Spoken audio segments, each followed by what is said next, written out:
Separation is not the right solution. Separation is not the best option. Stick together. Daily Gospel Reflection with Father Jack. Friends, brothers and sisters, nothing can stop God's plan for your life.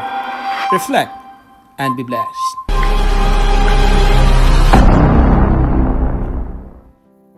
Today, the Gospel teaches us that marriage should be monogamous, permanent, and indissoluble. What do you mean by this one? Monogamous. It should be one.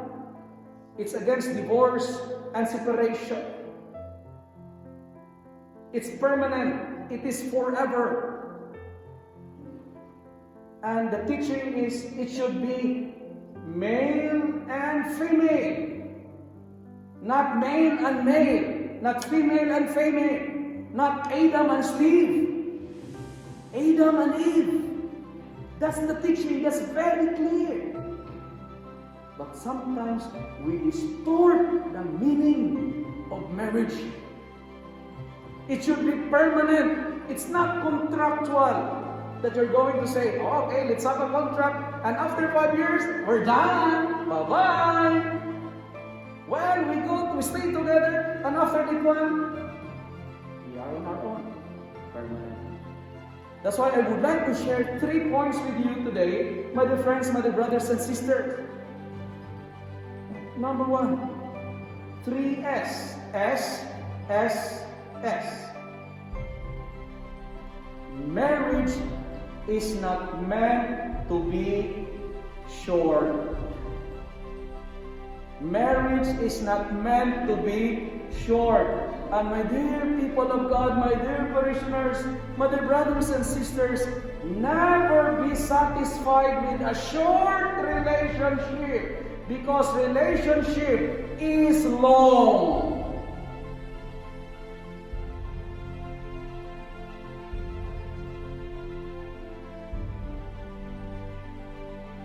If you're going to ask me to spell marriage, the spelling of marriage for me is forever.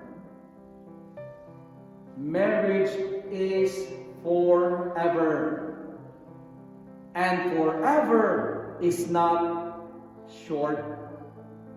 And in the gospel it's very clear, what God has joined together, let no one separate. Let no one separate. The only factor that can shut down forever is death. Otherwise, forever is eternal. Otherwise, forever has no expiration. If you are a husband, your wife is your forever. And if you are a wife, your husband is your eternity. For better or for worse, than death. First point, remember, marriage is not meant to be short. And second, our second reading says, I love the word sanctify. Sanctify your marriage. That is, make a habit to pray together. Make a habit to go to church together. And beg the Lord that both of you may grow old together. And to grow together, you must be one. When two persons join together, it is power. When two persons join together, it is strength. Because in union, there is power. In union, there is strength. That's why make your mind, make your heart one together. Because together is a wonderful place to be. It is not good for man to be alone. From the book of Genesis, I will make him a partner.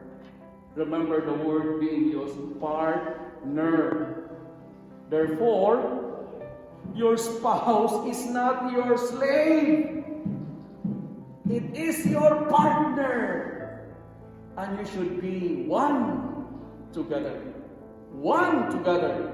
That's why you heard me saying this one, and it's a joke, that marriage should be a workshop.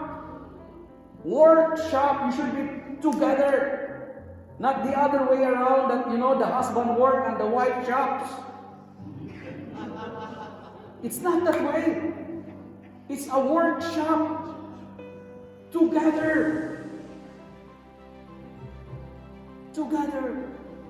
I tell you, there is no perfect husband. There is no perfect wife. Look at your wife. Look at your husband.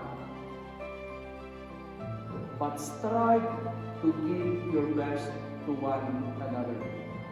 Always strive to give your spouse the best of yourself. Sanctify your marriage. Final S. Stay together forever. Stay together. I noticed here, when you eat, Canadians don't use spoon. You only use knife and fork. Right? For us Filipinos, we use spoon and fork.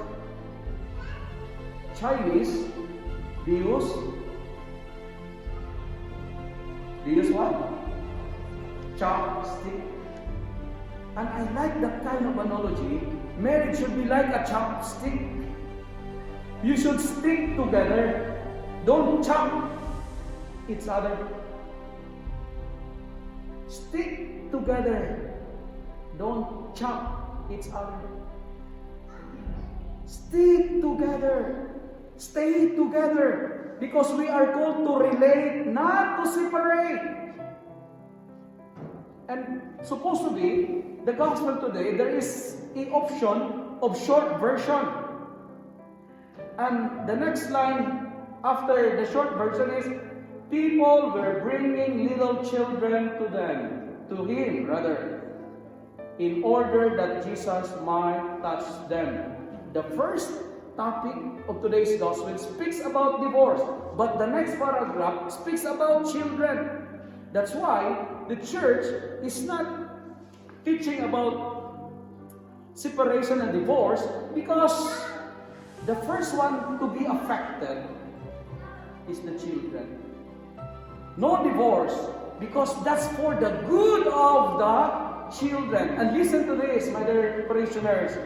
The best gift you can give to your kids is a happy marriage. The best supreme gift you can give to your children is a happy marriage. What is happy marriage? For me, I define happy marriage in this way. Happy husband, happy wife equals happy marriage. Both of you should be happy so that it will be happy. The best gift you can give to your kids is a happy marriage. Separation is not the right solution. Separation is not the best option. Stick together like chopstick. Don't chop each other, but stick each other. Let me end my reflection by quoting the one who founded the Ford car, Henry Ford. This is what he said, and I quote: "The secret of my success in my married life and in my business is the same," said Henry Ford on the 50th wedding anniversary, or on the 50th anniversary of his wedding. And he said, "I don't change models every now and then. Instead, I stick to one and try to improve." I stick to one and try to improve. when I came here in Malay, I'm now 4 years living in the rectory. One of the problems sometimes that annoy me in the rectory is the smoke detector. You know, even if you're sleeping, even if there is no smoke, sometimes the smoke detector malfunction and I'm, oh, is there a fight? Where's the smoke coming from? The problem is the smoke detector. Do I need to move to Malay because I have a problem with the smoke detector? No! I have to fix it. And I figure out the battery is not good. So, when you have problem with your husband, when you have problem with your wife, don't change wife, don't change the husband. Fix the problem. Don't change model, but stick to one and try to improve. Stick to one. Why? Because today's gospel reading reminding us that we have a God who stick on us. We have a God who will never abandon us. There is no divorce, there is no separation in the mind of God because He loves us and He will never abandon us. And to end with my reflection, my prayer is our responsorial psalm. And this is my prayer. May the Lord bless us all the days of our life. Marriage is not meant to be short. Sanctify your marriage. Stick together forever. If you have someone besides you, even if you are not married or not, even if he is your partner or not, can you please tell the person beside you and tell him the responsorial psalm or tell her the responsorial psalm and say, may the Lord bless you all the days of your life. And that's my prayer. May the Lord bless us all the days of our life.